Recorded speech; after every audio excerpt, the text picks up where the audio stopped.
Il faut rappeler quand même que dans l'histoire, les États-Unis ont toujours considéré, l'Amérique du Sud comme un terrain de jeu, pour pas dire, simplement, un terrain de malfaisance, officielle. Rappelez tout simplement ce logo de la United Fruit Company. Si vous ne la connaissez pas, il s'appelle Chiquita dorénavant.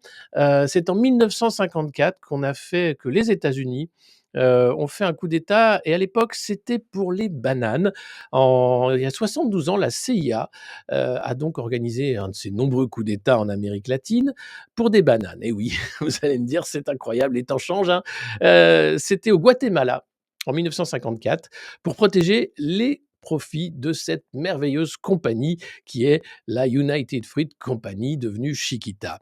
Il faut dire qu'à l'époque, le gouvernement de Jacobo Arbenz au Guatemala, était, démocratiquement élu et très populaire et puis c'était un gouvernement évidemment qui avait des visées socialistes, notamment sur la redistribution des terres, inexploitées aux agriculteurs, qui augmentait le salaire minimum, qui a légalisé les syndicats et qui a, espèce de salopard, instauré une éducation gratuite et obligatoire. Donc vous voyez, c'était un régime monstrueux.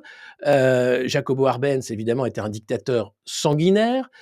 C'est comme ça, en fait, qu'on crée des dictateurs sanguinaires. Ce sont simplement des gens qui s'attaquent aux intérêts des entreprises américaines. Voilà, donc ou des du dollar. Donc Jacobo Arbenz n'avait rien fait de mal, au contraire, il faisait tout bien. D'ailleurs, il était, extrêmement populaire, mais c'était très mauvais, évidemment, ces réformes pour les entreprises américaines qui dépendaient du travail des esclaves et donc si le salaire minimum augmentait, bah, ça faisait moins de profit pour quand même l'United Fruit Company. Alors, c'est un cabinet d'avocats qui représentait à l'époque la United Fruit Company, c'était le cabinet John Foster Dulles et ce nom vous dit quelque chose forcément puisque, Allen Dulles, était le directeur de la CIA. Voilà et John Foster Dulles, lui, était secrétaire d'État et frère de ce Allen Dulles, qui était lui-même directeur de la CIA. Donc ça s'est fait assez vite en réalité. Un coup de fil, 2-3 rendez-vous et puis, un coup d'État pour sauver les bananes de Chiquita, pardon, de l'United Fruit Company.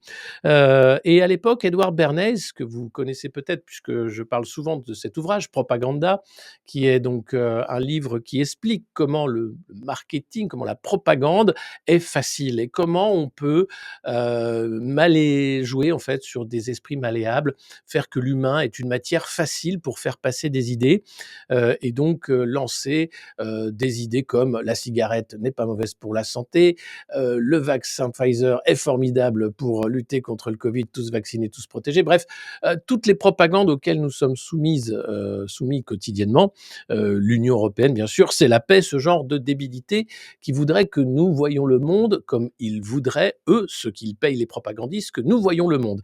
Or, pour voir le monde, il faut 2 yeux, un cerveau et puis savoir lire et aussi savoir entendre, écouter et être curieux.